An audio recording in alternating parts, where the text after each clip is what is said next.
Okay, I've already talked about these suckers. Not all the specifics, for example. Hey, where do they get placed? It's any hex containing a friendly infantry strength point. Siege Corps Supply Depot, Cav divisions are not considered. Okay. Core fortress. So you can put it in a fortress. You can't just put it on any town. And you can't put it on a supply depot. But it can also be placed with an army. And if it's with an army, it'll move with the army, and thus indicating a more mobile command. You roll the dice for the points you get. And I don't remember the range on these suckers. Here we go. The Prussians, it's 5 hexes. The French are 4 hexes of their command center, is where they can spend the points freely. Otherwise, I think it's a 1 command point. Yeah, it's a 1 command point penalty for every command that you issue. Outside the range, besieged units can only be activated if other units in the same besieged unit, at the same time as other units in the same besieged location. So unlike the old Victory Games game, there's the concept of doing combined activations in this, which we'll get to in a bit. On each initiative die roll portion, those are called segments. A unit can only move once during a given segment. That's similar.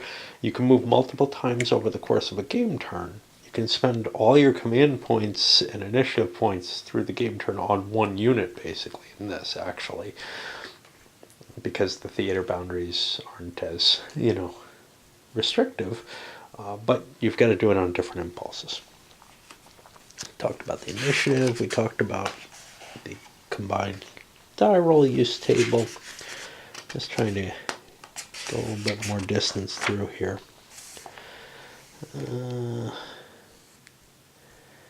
Okay.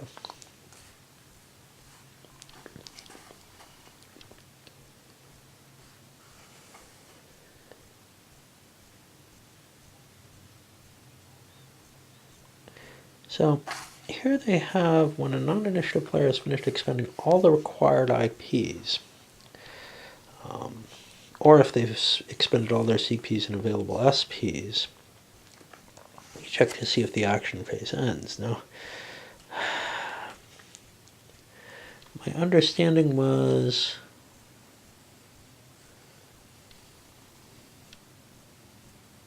no, it looks like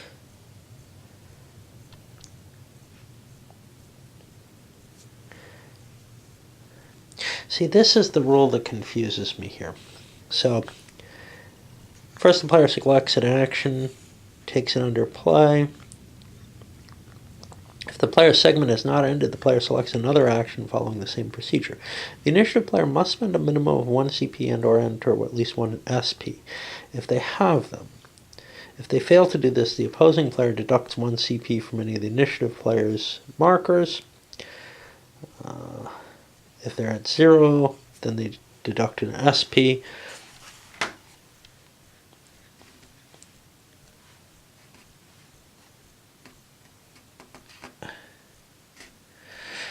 There's no need for that. And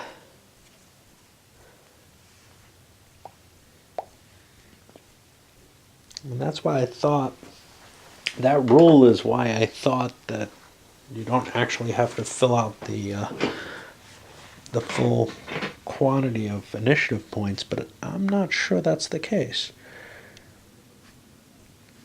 So here,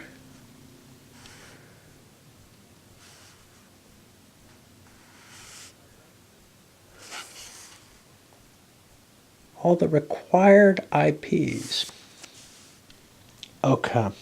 So I think what it is, what it is you must spend all your IPs, but you don't have to But if you end up not spending a CP or not bringing a strength point in, your opponent gets to take one of them away from you. So if all you do is say emergency reinforcements for the entire IP set, you get a penalty. But you do have to spend all your IPs. Is that a problem? Not really, because you can create emergency reinforcements. It's just you do have to spend something.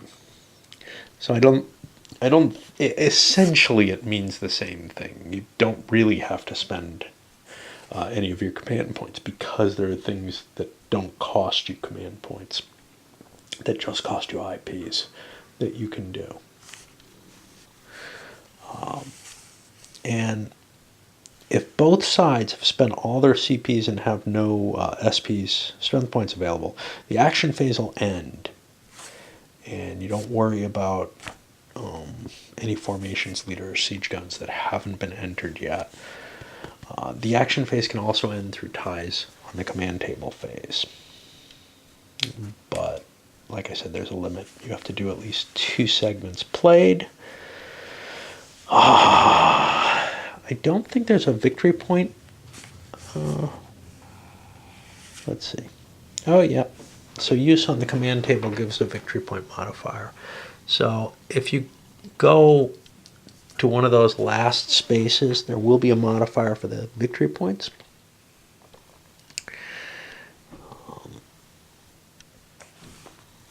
If the French Empire has not fallen, you subtract 1 victory point. And if it has fallen, you add 1 victory point. Because basically, before the empire falls, more activity means that the Prussians are getting an advantage out of the situation. So you give the French a little bonus off that. And likewise, once the empire falls and the republic's in place, it's probably going to be determined just by time on the siege. So the more activity that's going on that the French can screw with the siege, the better it is for them. So the Prussians get a bonus there. All right. If the Prussians don't like the turn ending due to a die roll, a tied die roll, they can spend one of the points off of von Moltke and force a reroll. Now, they only have 3 points in this scenario, and they can only use 1 per turn maximum, but basically it's a way to prevent turns from ending too quickly. All right, the actual use of the command points. So here, you have most of them dealt out here. You have some more significant descriptions here. So if you're only moving a leader, and this can actually be multiple leaders, but each one is going to cost you at once. Each one's going to cost you a command point, and each one's going to cost you an initiative point. These can only be ones who are not commanding a formation. But it's a way you can move your division leaders around. You can move your king. There really aren't a lot of other leaders that are kicking around who don't command anything. If you want to move strength points without leaders, it costs you 1 point to move 2 strength points of command, and 1 point for each 2 strength points of initiative. And then you're allowed to move them. Additional points may apply in enemy territory, however. See somewhere below, God knows where.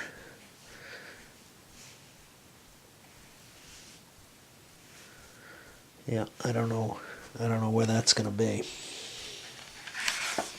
I thought this was all described under the actual activations. Okay. Siege guns, you can move up to 2 of them, paying 1 each for each one.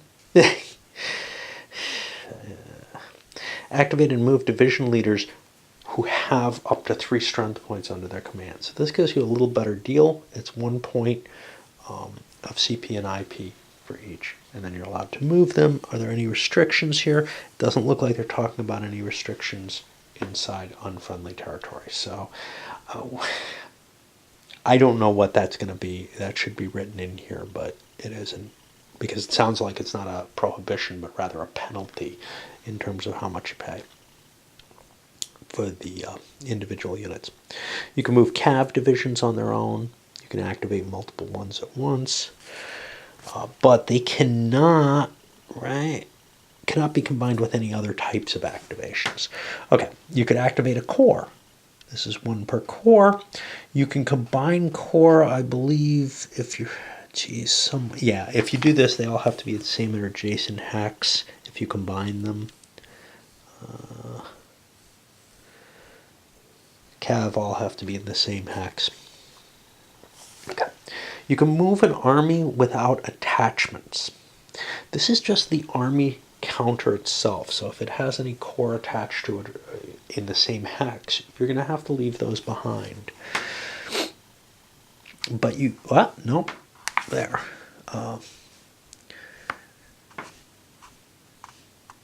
Yeah, and that's going to cost you 1 command point, 2 initiative points. And if you want to move a command and all its attached cav divisions and core that are within the zone of influence, as well as any strength points and division leaders that are actually stacked with it, you can do that. You can combine this with actions that add additional armies, and this is going to cost you 3 command points for the French, 2 for the Prussians, 2 initiative points.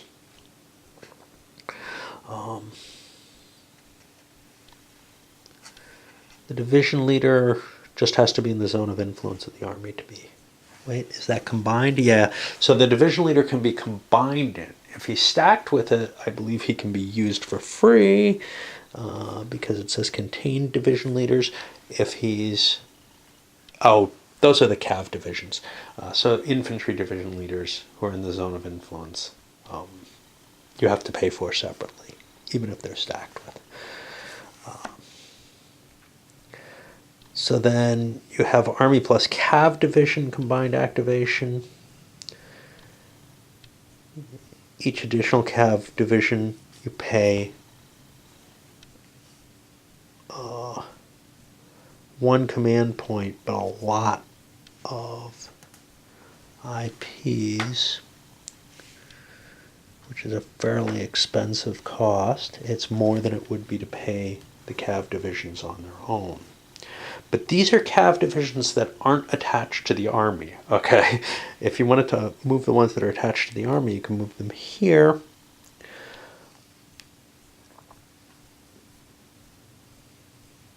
Because it has to be in the zone of influence of an activated army. Army plus core combined activation, again, you can pay a high price in order to co-opt a core that's not part of the army that's being activated. There's also times when they're in the wrong zone of influence and you'd have to pay. Core and cav division combined activation, I don't know, what's the difference here? Yeah, so you could activate a core and then you pay a high price for each cav division. There probably have to be, same or adjacent hex. Costs for appointing new leaders, removing leaders. If you remove a real leader, so for example here, if you remove a replacement leader, you're going to have to put a real leader in there as well. So you've got to kind of pay both costs in that case. I thought replacements could just be booted for free. Anything else exciting here? I mean, we're just going to skip over most of these. They're things that you see as you see them. Moving your logistics marker. You can shift it to another army or military point. Are there restrictions on that? Probably. But of course, those aren't going to be spelled out there.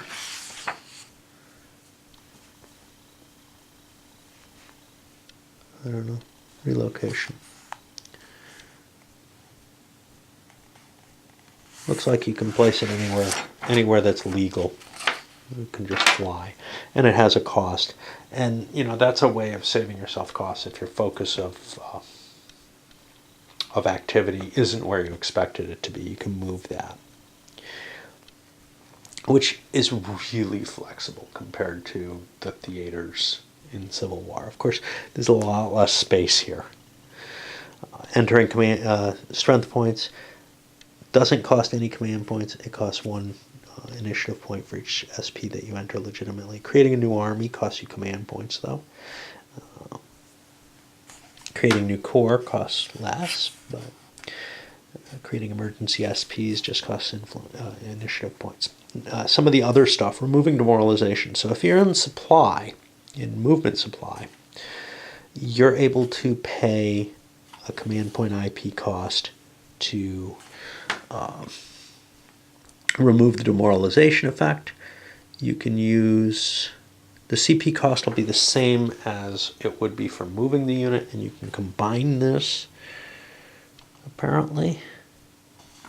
Combined activation costs may be used, and the player may activate the army with all attachments to remove demoralization from the army and all its attached formations. It looks like it's just 1 IP for the whole thing, no matter what you do. You can build a pontoon bridge, which you can put across the river. This can't be combined with anything else. You can build a depot, which will be part of your supply net. You can destroy a depot, which also costs. Why would you want to do this? Because depots can be captured. You can build field fortifications, which will give you a defensive bonus in combat. It costs you an additional command point for each out of range command that you want to pay, except with the discretionary. Okay, moving infantry strength points without a leader while in enemy territory. You'd think this would have been... So this costs 1 command point for each 2 SP and no influence points. Gosh, that sounds the same, or if anything, less of a cost, because the no initiative points. I keep saying influence points. It's what happens when you give me acronyms. I start making words up for them, you know. In addition to the cost of activating the lone infantry SPs when in enemy territory and not moving along a path of contiguous... Okay, so this is a cost in addition to the base cost for paying. So you have to pay additional command points for moving these suckers. Okay, and it's basically double the cost. Are there any restrictions spelled out here? I don't see any.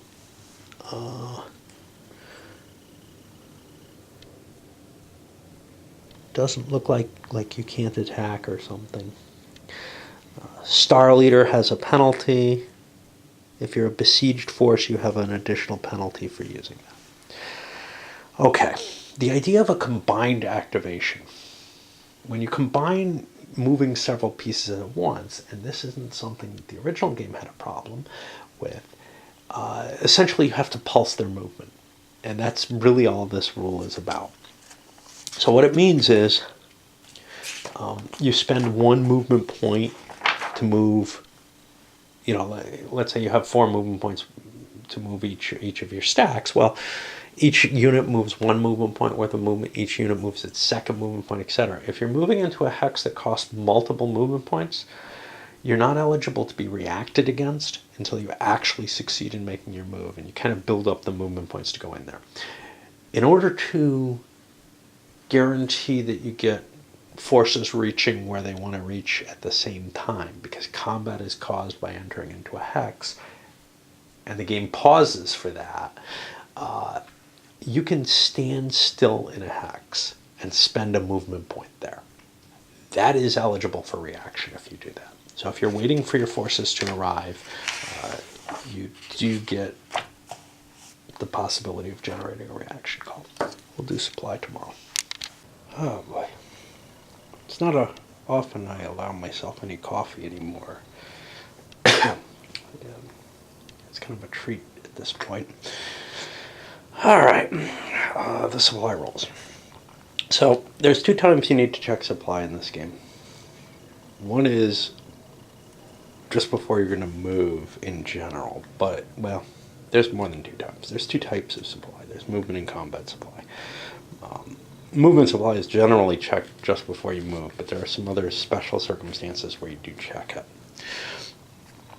For example, if you want to put reinforcements, you have to be able to trace movement supply in addition to other requirements.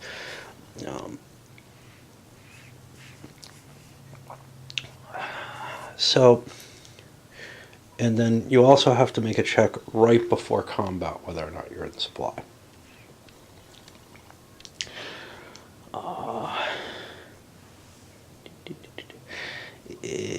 Now, unfortunately, it doesn't define the lines first. So I'm going to go into the effects first just to follow this. You lose a movement point if you're out of movement supply. You can't recover from demoralization, nor build a pontoon bridge or field fortifications. I don't think you can build a depot either, I would assume, but I'm not sure. Yeah, you can't build a depot. You have to, reinforcements of all kinds have to be, and that includes depots, have to be in movement supply. All right.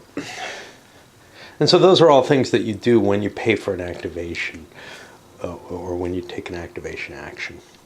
Combat supply, if you're out of combat supply, at the end of the combat you'll be demoralized. This is the same as the victory games. In fact, all of this really is. And you can end up with multiple levels of demoralization, which affects who kind of wins the battle, but not much else. Okay. So the actual supply, we've got these supply source markers on the map. Yay. And that's where you're going to have to trace back to, or to a friendly fortress. These squares, I believe. No, those are cities. I have no idea. Fortresses look like that. Okay, we should be able to. I mean, obviously Paris, Verdun. Okay. The ones with the red thing around them are improved fortresses. There's only 3 on the map, the 2 Parisian and Belfort. Or to a connection of 4 or more friendly cities that are linked by rail lines. Or to a friendly supply depot. Now, a supply depot is a special case in this. They can be used as either, and again, this is like in the original game, they can be used either as a dump, essentially, that you trace from and you deplete, or they can be used as an extender of the of your supply path. And in essence, your supply path is traced from the unit directly.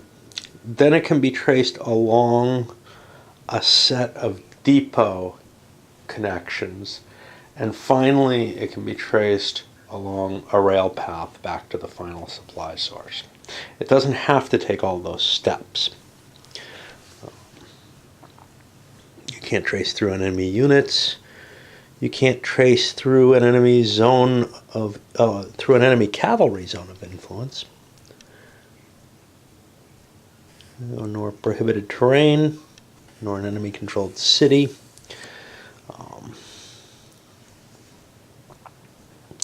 Defending units in combat can't trace their supply into a hex which the attacker entered that hex, nor any adjacent hex to that hex if the attacker had a zone of influence into the hex.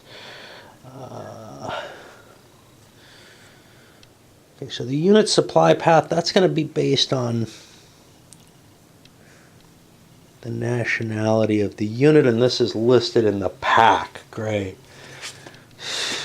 Something that I could remember, but now is going to be hidden.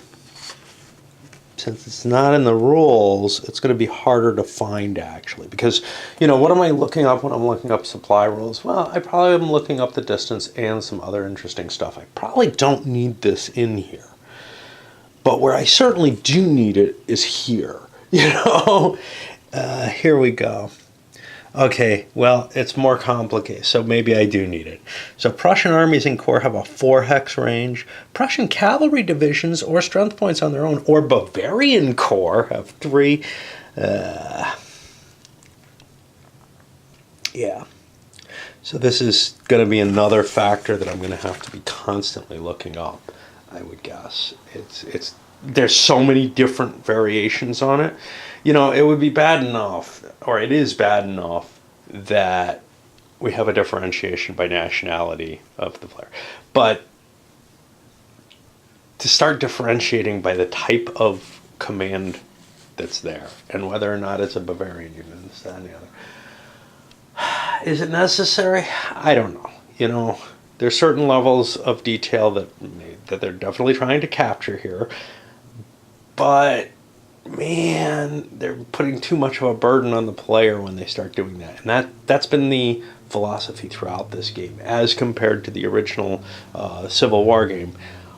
This is just, why are you doing this to me? You know, I don't need this kind of detail.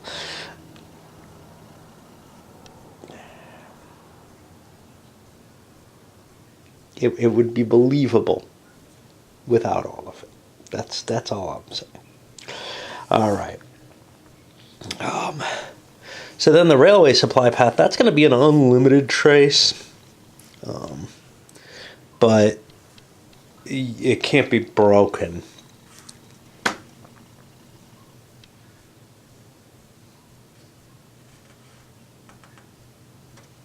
And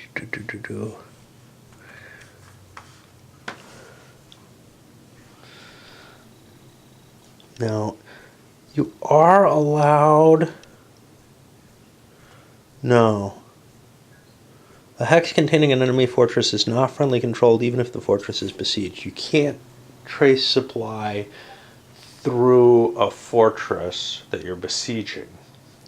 There is one exception, though. I believe it's the Germans have one case where it's an optional rule, where they're allowed to bypass a fortress and build some temporary rail lines around it. And I don't know what that's meant to represent. I mean, I don't know the specific situation. It's probably in here. Supply depots themselves, well, you're able to trace up to 3 hexes from the depot to another supply source. That other supply source can be another depot from which you trace another 3 hex line. Eventually you end up somewhere, though, and that somewhere you end up is either a permanent real supply source, in which case there's no big deal, or it's a supply depot. If it's a supply depot and it's combat supply, you have to expend the depot. And obvious. Again, this is very similar to the Victory Games game. Placing them is got an action point cost. Depots can be captured if the hex is unoccupied, or if you win a combat result, you take it over, and now you're able to use it immediately. Yeah, here's the Prussian rail bypass option. I'll probably play with that. Did they tell you where?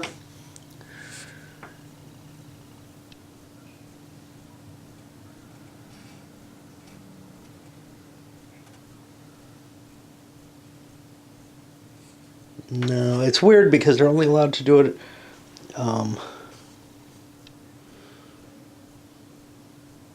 They're only allowed to do it once, I believe, and the discussion seems to indicate they tried it several times. So I don't know. Siege guns, if they're not in supply, they don't work. And no, I don't know exactly what siege guns do. And in order to use the siege modifier during a siege, each individual siege gun has to trace a separate valid supply path directly to the supply source using only a railway supply path. By separate, they mean entirely separate rails. It's like running trains in 18XX. You're shipping so much material to those guns that they each need dedicated lines going to them. Now, each player only has 2 guns, 2 siege guns, so you're not too overwhelmed by this. Oh boy. Alright, I need to break for a bit. Movement is not going to be too complicated, we hope. I guess one of the big issues is that in each impulse segment, each roll of the dice to get a differential on the non-existent impulse track that is supposed to be tracked on the general records. Yeah.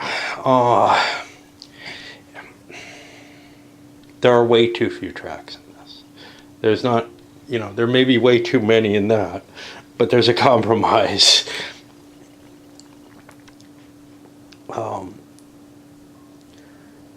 And, they take up significant space adding these kind of one-use tracks to the game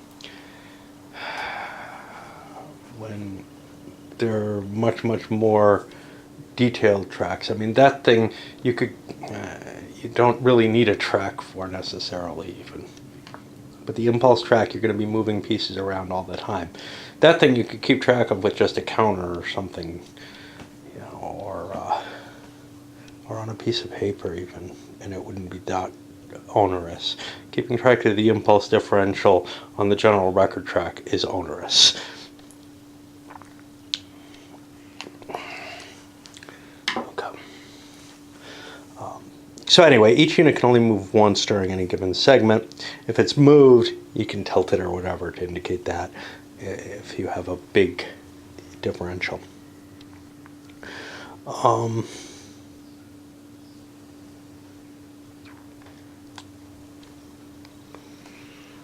The movement points are based on the type of unit that you're moving. And these aren't written on the counter. And unfortunately, there are a fair number of different movement point types here. A little bit more than the original. And again, this is all that. This would be really easy to remember when there's only like 2 options. The 4 and 6 that's present in that game. I guess leaders also have one, but I think they're basically unlimited in that game. I'm not sure. It works out that way because of the rails. Because here, rail movement actually takes up your entire movement procedure. So the Franktours are only 2 movement points. Cav go up to 5, and then the leaders are 12. Everything else is going to be 4. I think I can remember that. The only thing that's going to be really kind of hard, I don't know, is probably the Franktours. The idea of coordinated movement, I already went over that. That's the pulsing during movement. You move one unit, and you make sure you move all others the same number of up to that same movement point allowance, and then you move another unit. It's kind of like Car Wars and SFB pulsing, except a lot less detail to it. This will also apply during reactions and such. I found the design notes in here are kind of weird. They're labeled as design notes. They're really kind of like not. Like, this is not a note about the design. This is a player hint. And some of them, I don't know, most of them are not design notes at all. They're just mislabeled. There's a simplified coordinated movement. I don't know. I didn't want to look at it. It didn't look like it simplified anything. Okay, congestion. Here's a big deal. So, and this is why we're all spread out like this. This one rule. Okay, so there's no stacking limit in the game, but if you have too many armies and corps in the same hex, they're going to take a movement point penalty off the congestion table in the pack. Okay, another thing we got to find. Here it is. Okay, well, gosh, that's not really in need of a table, is it? But okay.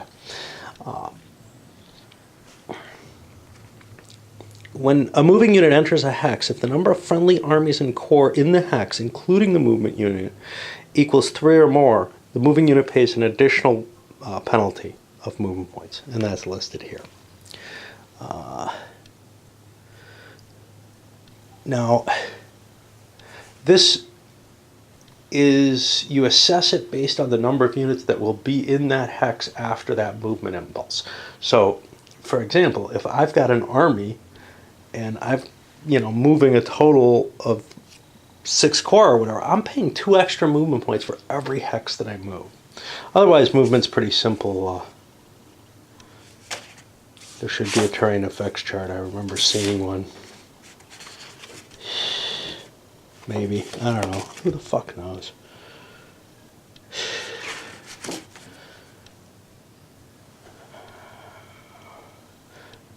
reading all this crap with blurry type. There it is, right? No, that's the reaction modifier. Ooh, let's put multiple terrain effects charts in place instead of one simple one. Or something. Who knows? Who knows? Here it is. Okay, so why did they not bother putting a reaction modifier on this chart? It is. Why did they decide they needed to print that twice?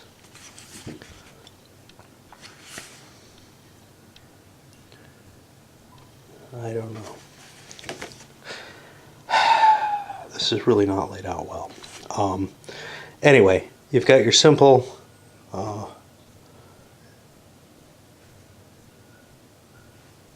movement point cost listed here.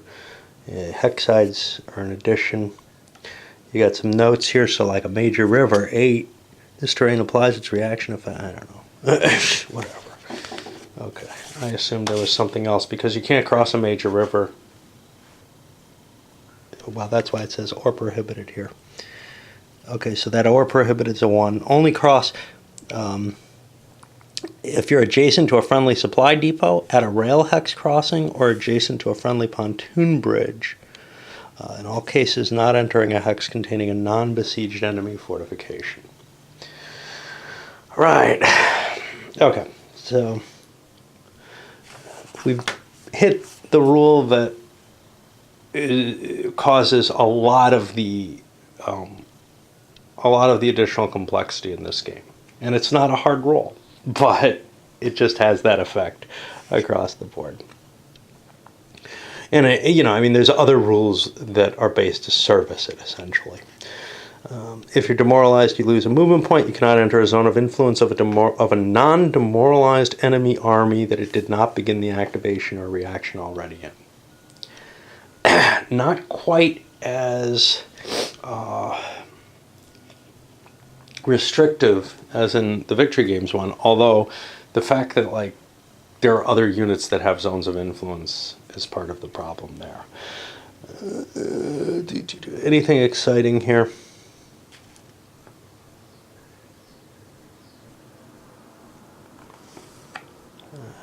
Moving unit may freely leave. Yeah. Specifics about, again, a design note that's basically an explanation of the rule, like if the rule is not clear enough. You can't enter any hex that doesn't have a number, which means this whole row here cannot be fought in. The C hexes don't have numbers in them.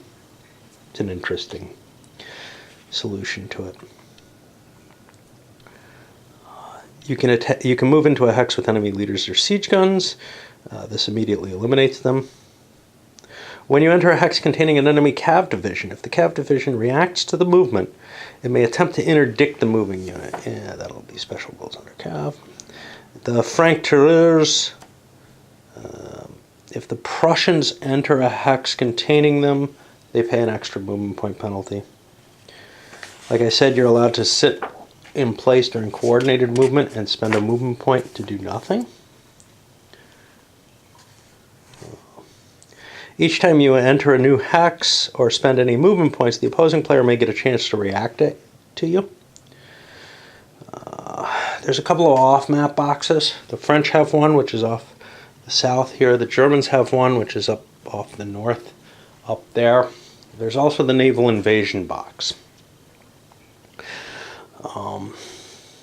These are basically inaccessible to the other player, and they're pretty much ways. You might be using them sometimes to bypass, especially on the French box, perhaps, to get from one side of the south edge of the map to the other. But in general, they're places where stuff might show up. The invasion box is part of the French naval invasion option. If you're doing this, the French can enter or leave the invasion box. And basically what that is that's an area up near Denmark where the French have intervened up in German territory or Prussian territory. And, well, probably be German at that point. They're not getting as far as Prussia. They're not going to be I assume, they're going to be in Hanover or something like that. But the hope there is to kind of cause some disruption and force the Germans to keep units back here or in the invasion box, actually, to contest them. I'm probably not going to play with this. I kind of want to stick to the historical scenario, and it's really kind of only used in the what-if scenario. Although you could tag it into the historical without, causing any real problems. But it's really just a way to tie down some German troops or Prussian troops before you and try to keep them out of the battle. Oh boy. I need to break. I can't face this anymore. I don't know what's going on, but if it's not an 18xx game, I'm kind of like totally not into anything about it anymore. I thought this would get me all excited, and it did at first, and then I started seeing, oh shit, they really kind of made it so it's not going to be the fun playable experience that the Victory Games game was. And that's just been my impression overall throughout it. And the more I look at the components, the actual playing pieces in these player aid cards, the more I'm devolving into that view that, wow, they kind of took something that could have been really awesome. And yeah, because it's not just the additional layers of complexity to the game. It's also the components are going to be a pain in the ass to work with. So leaders moving alone is really just the division leaders and the two heads of state. They just have 12 movement points. They can kind of move around wherever they like. They're not going to have an effect on anything. They probably can't run through enemy units. Strength points on their own. See if there's anything here further. Doesn't seem to be any prevention to attack him with them. It's probably a horrible idea. Division leaders, I'm sure, can attack. Anything else here? I'm trying to skim it. There seems to be a lot of words that don't really need to be here in the rules. That's part of. I'm not positive, but I got the feeling there is a certain degree of bloat here. Okay, the Paris Corps are limited to 3 hexes of Paris. Okay. What about territory? Maybe this is where it'll tell us stuff. Yeah, well, we already know the enemy territory is going to give you a penalty on infantry SPs moving alone. It says there's a restriction on the hexes they can enter. Not that they just pay more. Well, that's not what we got when we were reading it. So maybe we're missing something. It's under 18.91, which unfortunately is this whole action section. Great. Okay.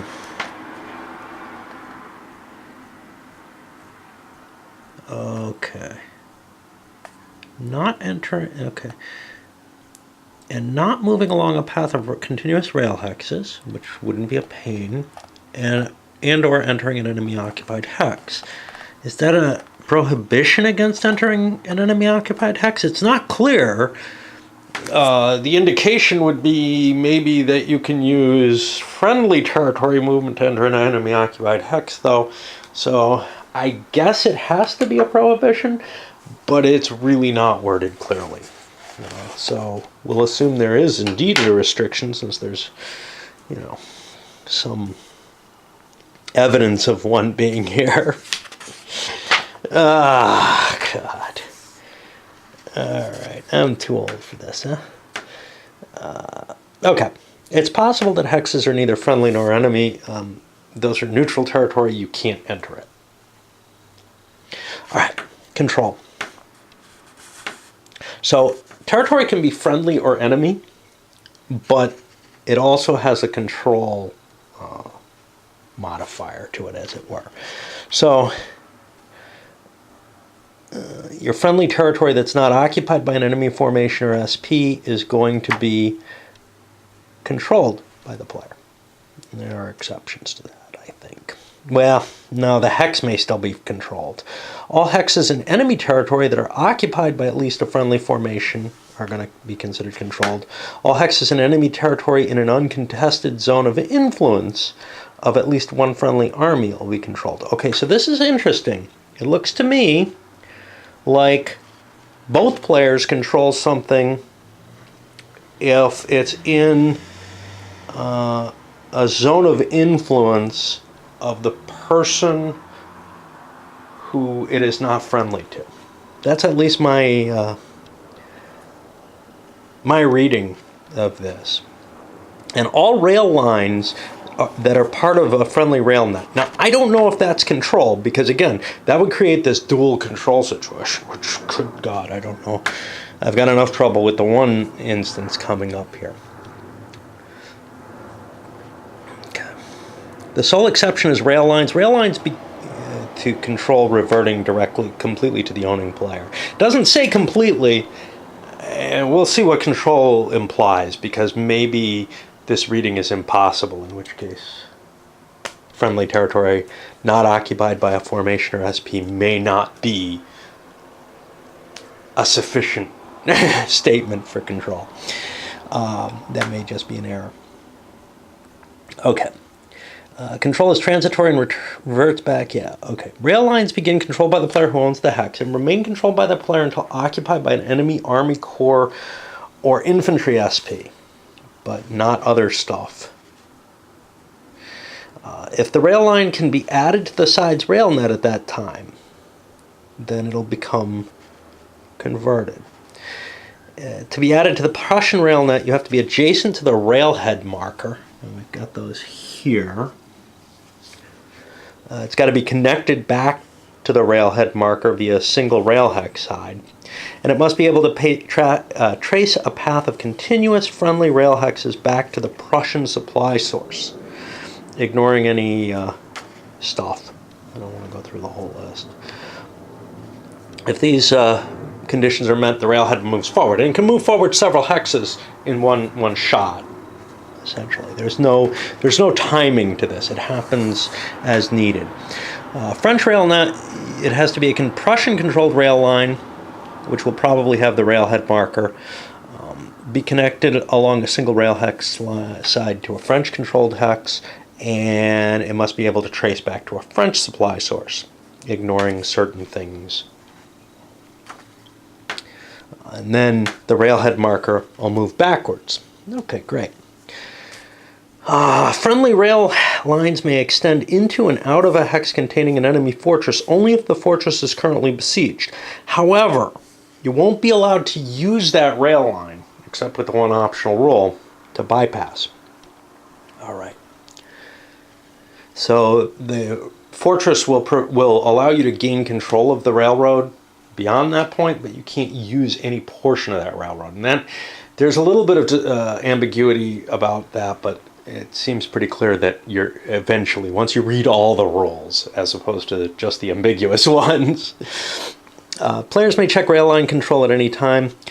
Yeah. Things can change control at any time. Okay. Now there's an optional rule which says you don't need to check to see if the rail line can be added to the net when changing control. An infantry SP or formation always gains control of the rail line hex.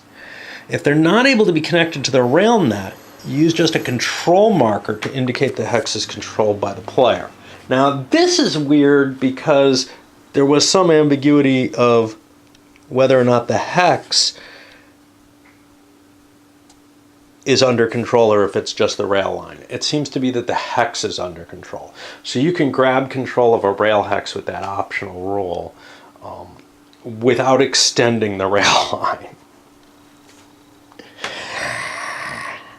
I don't know how much I like that, but the advantage, I'm trying to see what the advantage is. The design notes are about what it implies. It ensures that the Prussian player keeps the French forces from running amok in their backfield. Okay, why?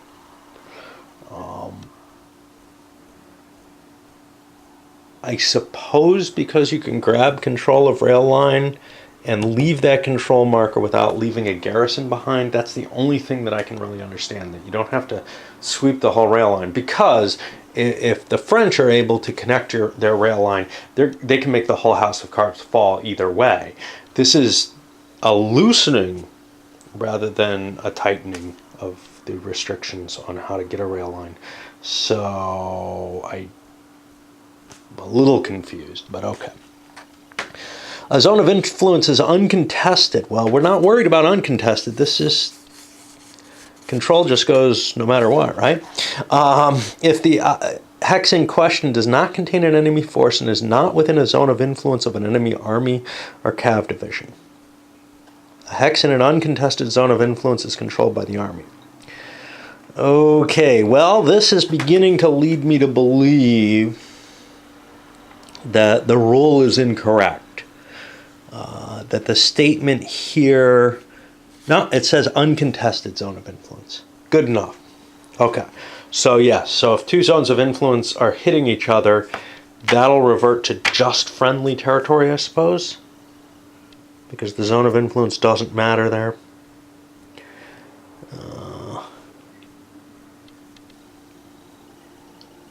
Yes, but the problem is that uncontested zone of influence doesn't take it away from friendly.